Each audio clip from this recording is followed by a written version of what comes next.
പുതിയൊരു വീഡിയോയിലേക്ക് എല്ലാ മാന്യ പ്രേക്ഷകർക്കും സ്വാഗതം. ഇനി ഞാൻ നിങ്ങളുമായി പങ്കുവെക്കുന്ന അപ്ഡേറ്റ് റസൽമേനിയ 40ൻ്റെ രണ്ടാമത്തെ ദിവസത്തിലെ മെയിൻ ഇവൻറ്റിൽ കോഡി റോഡ്സ് റോമൻ റെയിൻസിനെ പരാജയപ്പെടുത്തിക്കൊണ്ട് പുതിയ അൺഡിസ്പ്യൂട്ടഡ് WWE ചാമ്പ്യൻ ആകാനുള്ള കാരണങ്ങൾ എന്തൊക്കെയാണ് എന്നുള്ളതിനെ സംബന്ധിച്ചാണ്. അപ്പോൾ നമുക്ക് അധികം ദീർഘിപ്പിക്കാതെ നേരെ വീഡിയോയിലോട്ട് തുടക്കാം. ഏവരും ആകാംക്ഷയോടുകൂടി കാത്തിരുന്ന അൺഡിസ്പ്യൂട്ടഡ് WWE ചാമ്പ്യൻഷിപ്പ് മത്സരം മെയിൻ ഇവൻറ്റിലാണ് റസൽമേനിയ 40ൻ്റെ രണ്ടാമത്തെ ദിവസമായ ഇന്ന് നമുക്ക് കാണാൻ സാധിച്ചത്.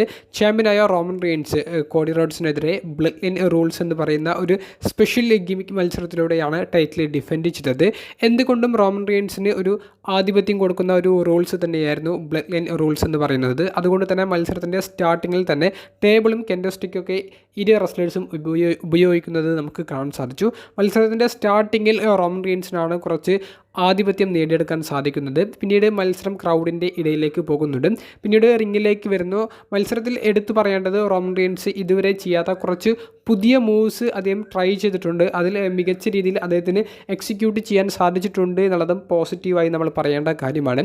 മത്സരത്തിൻ്റെ ഗതിയൊക്കെ മാറുന്നത് കോഡി റോഡ്സിൻ്റെ ക്രോഡ് ഷോട്ട്സ് റോമൻ റെയിൻസ് ഉപയോഗിക്കുന്നു. അതുപോലെ തന്നെ റോമൻ റെയിൻസിൻ്റെ സ്പിയർ കോഡി റോഡ്സ് ഉപയോഗിക്കുന്നു എന്നിവയിലൂടെയൊക്കെയാണ്. അവസാനം ക്രോഡ് ഷോട്ട്സൊക്കെ ഇട്ടുകൊണ്ട് ലോ ബ്ലോ ഒക്കെ ഉപയോഗിച്ചുകൊണ്ട് അങ്ങനെ മത്സരം അങ്ങോട്ടും ഇങ്ങോട്ടും ആർക്കും വിജയിക്കാമെന്നുള്ളൊരു നിലയിലേക്ക് എത്തുന്ന സമയത്താണ് ജിമ്മി ഊസോയുടെ കടന്നുവരവ് നമുക്ക് കാണാൻ സാധിക്കുന്നത്. ജിമ്മി ഊസോ വന്ന് പതിവ് പോലെ കോഡിയെ സൂപ്പർ കിക്ക് ചെയ്യുന്നു. അവിടെ ജിമ്മി ഊസോയെ ആക്രമിക്കാനും കോഡിയെ സഹായിക്കാനും വേണ്ടി ജെ ഊസോ വരുന്നു. ഇരുവരും തമ്മിലുള്ള ഒരു ഫൈറ്റ് ആ ഒരു എൻട്രൻസ് റാമ്പിൻ്റെ പുറത്തേക്ക് എത്തുന്നു. പിന്നീട് അവിടേക്ക് സോളോ സിക്കോവയുടെ വരവാണ് നമുക്ക് കാണാൻ സാധിച്ചത്.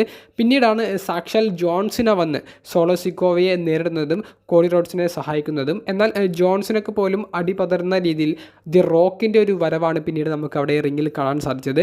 റോക്കും ജോൺസിനായും തമ്മിൽ വലിയൊരു ഫൈറ്റ്, ഒരു ബ്രൗളൊക്കെ പഞ്ചൊക്കെ നമ്മൾ പ്രതീക്ഷിച്ചതാണ്. പക്ഷേ വന്ന ഉടനെ തന്നെ റോക്ക് ജോൺസിനെ പിടിച്ച് റോക്ക് ബോട്ടം അടിക്കുന്നു. ഇനി ആര് വന്നിട്ട് റോക്കിനെതിരെ നിൽക്കും, അല്ലെങ്കിൽ ആര് വന്നിട്ട് റോക്കിനെ ആക്രമിക്കുമെന്ന് നമ്മളെ തോന്നിപ്പിച്ച സമയത്താണ് ഷീൽഡിൻ്റെ ആ ഒരു മ്യൂസിക് പ്ലേ ആകുന്നത്. അത് വലിയൊരു സർപ്രൈസ് ആയിരുന്നു. പക്ഷേ ഷീൽഡിൻ്റെ മ്യൂസിക് പ്ലേ ആയിട്ടൊന്നും കാര്യമുണ്ടായിരുന്നില്ല. സെത്തിനെയും റോക്ക് ആക്രമിക്കുന്നു. ഇനി ആര് വരും എന്നുള്ള ആ ഒരു സംശയം നിൽക്കുന്ന സമയത്താണ് നമ്മളെ എല്ലാവരെയും ഞെട്ടിപ്പിച്ചുകൊണ്ടുള്ള സാക്ഷാൽ ഇതിഹാസ താരമായ അണ്ടർടേക്കറുടെ വരവ്. അണ്ടർടേക്കർ വന്ന് റോക്കിനെ ആക്രമിക്കുന്നു, ചോക്ക് സ്ലാം ചെയ്യുന്നു. പിന്നീട് അവിടെ മുതൽ കോഡി റോഡ്സിനാണ് ആ ഒരു മത്സരത്തിൻ്റെ ഒരു ആധിപത്യം എടുക്കാൻ സാധിക്കുന്നത്. വൈകാതെ കോഡി റോഡ്സിന് പിൻഫോളിലൂടെ റോമൻ റെയിൻസിനെ പരാജയപ്പെടുത്താൻ സാധിക്കുന്നു. റോമൻ റെയിൻസിൻ്റെ ചരിത്രപരമായിട്ടുള്ള ഒരിക്കലും നമുക്ക് വായിച്ച് കളയാൻ സാധിക്കാത്ത ആ ഒരു ഹിസ്റ്റോറിക് ടൈറ്റിൽ റണ്ണിന് കോഡി റോഡ്സ് റസൽമേനിയ 40ൽ ഒരു എൻഡ് കൊടുക്കുന്നതാണ് നമുക്ക് കാണാൻ സാധിച്ചത്. കോഡി റോഡ്സിന് അദ്ദേഹത്തിൻ്റെ സ്റ്റോറി ഫിനിഷ് ചെയ്യാൻ സാധിച്ചിരിക്കുന്നു. റോമൻ റെയിൻസിൻ്റെ ചരിത്രപരമായിട്ടുള്ള ആ ഒരു ടൈറ്റിൽ റണ്ണിന് മികച്ച രീതിയിലുള്ള ഒരു അവസാനവും റസൽമേനിയ 40ൽ അവർക്ക് കൊടുക്കാൻ സാധിച്ചിട്ടുണ്ട്. ഇനി കോഡി റോഡ്സ് വിജയിക്കാനുള്ള കാരണങ്ങൾ എന്തൊക്കെയാണ് എന്നുള്ളതാണ് പങ്കുവെക്കുന്നത്. ഒന്നാമത്തെ കാരണം റസൽമേനിയ 40 കഴിയുന്നതോടുകൂടി WWE പുതിയൊരു കാലഘട്ടത്തിലേക്ക് കടക്കാൻ പോകുകയാണെന്നുള്ളത് ട്രിപ്പിൾ എച്ച് തന്നെ കൺഫേം ചെയ്തിട്ടുണ്ട്. അപ്പോൾ പുതിയൊരു കാലഘട്ടത്തിലേക്ക് കടക്കുമ്പോൾ കമ്പനിയുടെ നേതൃനിരയിൽ പുതിയ റെസ്ലേഴ്സ് വരണം. കമ്പനിയുടെ ഒരു ടോപ്പ് ചാമ്പ്യൻഷിപ്പ് പുതിയ റെസ്ലേഴ്സിൻ്റെ കയ്യിൽ കിട്ടണം. എന്നാലാണ് പുതിയ തരത്തിലുള്ള സ്റ്റോറി ലൈനും പുതിയ താരങ്ങളെയും വെച്ചിട്ട് അവർക്ക് ന്യൂ എറ സ്റ്റാർട്ട് ചെയ്യാൻ സാധിക്കുകയുള്ളൂ. അതിൽ കോഡി റോഡ്സിനേക്കാൾ മികച്ചൊരു ഓപ്ഷൻ നിലവിൽ ട്രിപ്പിൾ എച്ചിൻ്റെ മുന്നിൽ ഇല്ല. അതുകൊണ്ടാണ് റോമൻ റെയിൻസിൻ്റെ ചരിത്രപരമായിട്ടുള്ള ആ ഒരു ടൈറ്റിൽ റണ്ണ് കോഡി റോഡ്സിന് അവസാനിപ്പിക്കാനുള്ള ഒരു നിയോഗം ഉണ്ടായത്.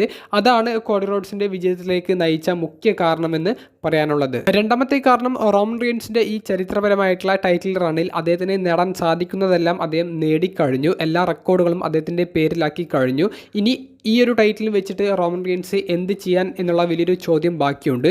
റോമൻ വേഴ്സസ് റോക്ക് തമ്മിലുള്ള ഒരു സ്റ്റോറിക്ക് ഈ ഒരു ടൈറ്റിലിൻ്റെ ആവശ്യമില്ല എന്നുള്ളത് കൊണ്ട് തന്നെ കമ്പനിയുടെ ഒരു ഭാവിയെ സംബന്ധിച്ച് നമ്മൾ നോക്കുകയാണെങ്കിൽ മറ്റ് റെസ്ലേഴ്സിൻ്റെ കയ്യിലേക്ക് ഈ ഒരു ചാമ്പ്യൻഷിപ്പ് എത്തേണ്ട കൃത്യമായ ഒരു സമയമാണ് റസൽമേനിയ 40. അതും റോമൻ റെയിൻസ് പരാജയപ്പെടുന്നതിൽ കോഡി വിജയിക്കുന്നതിലെ മറ്റൊരു കാരണമായി. ഇനി റോക്ക് വേഴ്സസ് റോമൻ തമ്മിലുള്ള ഒരു ഫ്യൂഡ് അത് ടൈറ്റിൽ ഇല്ലാത്തൊരു ഫ്യൂഡ് പോലെ സിമ്പിളായി WWE ബിൽഡ് ചെയ്യാൻ സാധിക്കുന്ന ഒരു ഫ്യൂഡാണ്. അതിനുള്ള വിത്തുകളെല്ലാം അവർ പാകി ഇട്ടിട്ടുമുണ്ട്. ഇതൊക്കെയാണ് കോഡി റോഡ്സിൻ്റെ വിജയത്തിലേക്ക് നയിച്ച കാരണങ്ങൾ എന്നാണ് എനിക്ക് തോന്നുന്നത്. റസൽമേനിയ 40ൻ്റെ രണ്ടാമത്തെ ദിവസത്തിലെ മെയിൻ ഇവൻറ്റിലെ ഈ ഒരു മെഗാ എൻഡിങ്ങിനെ സംബന്ധിച്ചുള്ള നിങ്ങളുടെ അഭിപ്രായങ്ങൾ കമൻറ്റ് ബോക്സിൽ ഒന്ന് രേഖപ്പെടുത്തുക. അപ്പോൾ കൂടുതൽ വീഡിയോസുമായി ഇനി വരുന്ന മണിക്കൂറിൽ ഞാൻ വീണ്ടും വരാം. അപ്പോൾ അടുത്തൊരു വീഡിയോയുമായി കാണുന്നത് വരെ ബൈ.